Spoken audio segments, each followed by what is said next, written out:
I'm trying to put together some photos and videos that are showing the existing laundry room and what I've done tearing apart the subfloor and what's underneath in the crawl space and how I've addressed some of the foundation issues. So I'll throw some photos throughout this video and put together some in order.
So update May 12th. Finished putting the subfloor in this main room here. Now I'm working on this room here. This is the original subfloor and this is all the layers underneath it. And then this is the joists. These are the joists holding this floor up, as you can see here. This thing is not even attached. Look at the root of that. And this one as well. Look at this fucking thing. I should not be able to move this thing that easy. Again, not even connected. Look at this thing, not even connected. And gets even better. So as I work my way down in there, check this out. Ready, set, yo, bam. What the fuck is this? What is this crap? Where do those even go to? Oh my goodness. Fucking Christ. Look at this shit. So this is the side I already did, old, and this is the side I'm getting to here now. So yeah, I don't even know what I'm gonna do with this, but this is the update as of now. I'll give another update when this is all torn up and ready to build back up.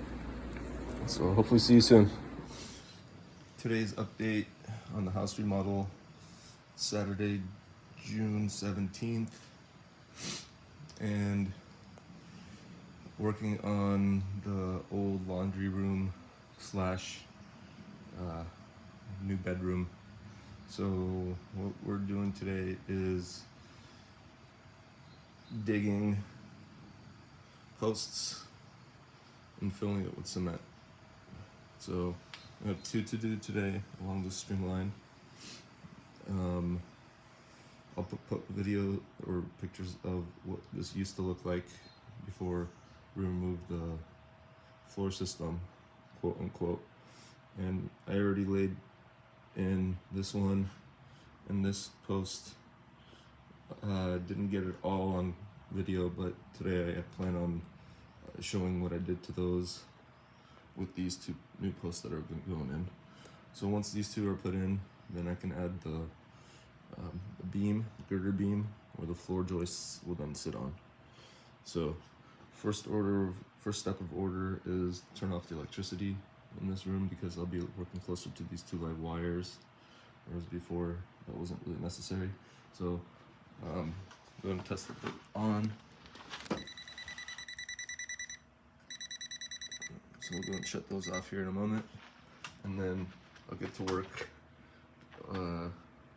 finding my location along the string line where I want to dig those holes. Once I do that, I'll show you what's next. Alright, power's off. You can see I tucked away these wires out of the way. give me some space to work. I braced up these old previous posts to the wall just for support, because I'm going to be digging pretty close to them. I don't want them to fall over and compromise the dirt. Other than that, I'm choosing my spot right here where I want the first post to be, and I lined it up using the string line and also this plumb bob right here to make sure I have it as center as possible. So I'll do that here, and I'll do one more here, and then start digging. This is the rebar that I'm making to go inside the sonotubes. Just using a template I have out here to make them before I dig the holes. I want to have everything as prepared as possible. So yeah, I just cut them up and then use these ties to kind of just make this little jiggy thing here. And what is it, about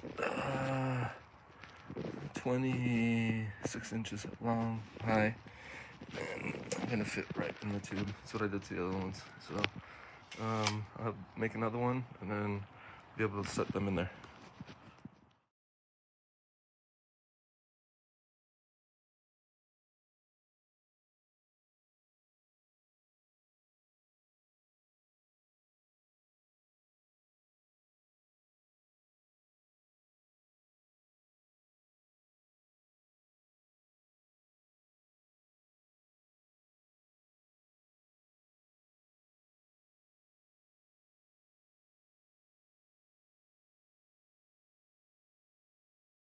Okay, here's the hole. Hole one dug.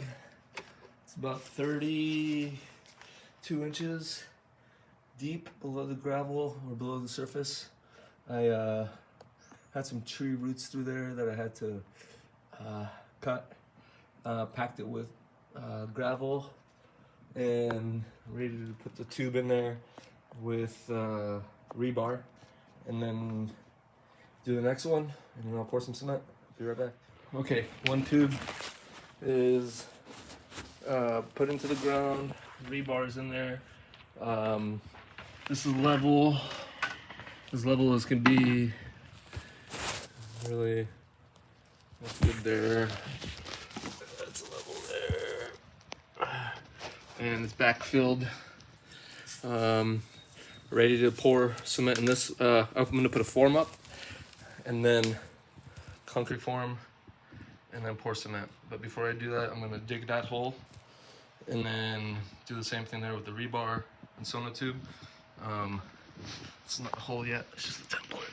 So I'm going to get that dug up, do that, do some forms, take a little break, get some food with my son, and then come back and pour the cement.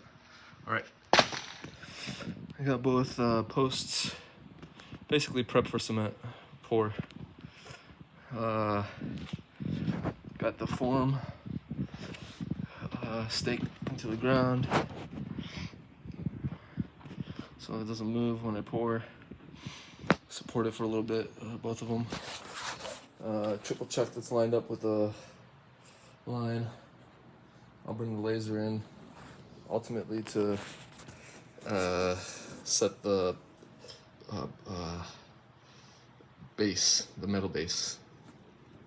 So I'm gonna grab some lunch at Lego and pour this stuff after lunch. Here are the posts set in concrete. Just finished setting them maybe about 20 minutes ago. I didn't get it on camera because cement's really messy work, so once I get started, I can't really be stopping and starting the camera.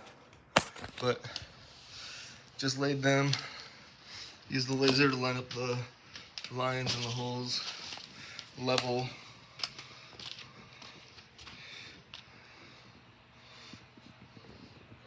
All the way through to the other side. You can't see it anymore because the ladder's there, but there's a green line in the beam.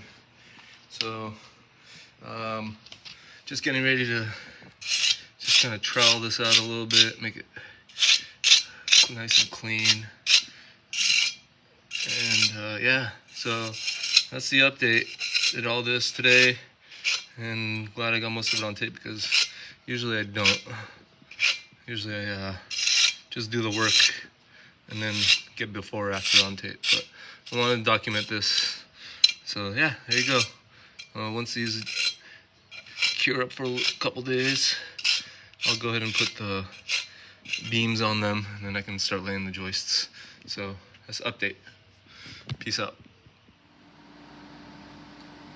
Here's a shot of after. Have the 4 cement pillars into the ground, the metal post base ready to go. Next step is putting the wood posts, wood 4x6 posts on each of these metal braces, and then that will support the 16.5 foot beams. 2 beams, 4 inches wide by 16.5 inches by 8, and we'll have one running lengthwise in this room here, one running lengthwise here, and then we'll be able to lay the floor joists in those. So that's the next step, and then before I lay the subfloor, of course, we'll go ahead and continue the vapor barrier and encapsulate it. So I'll update you then.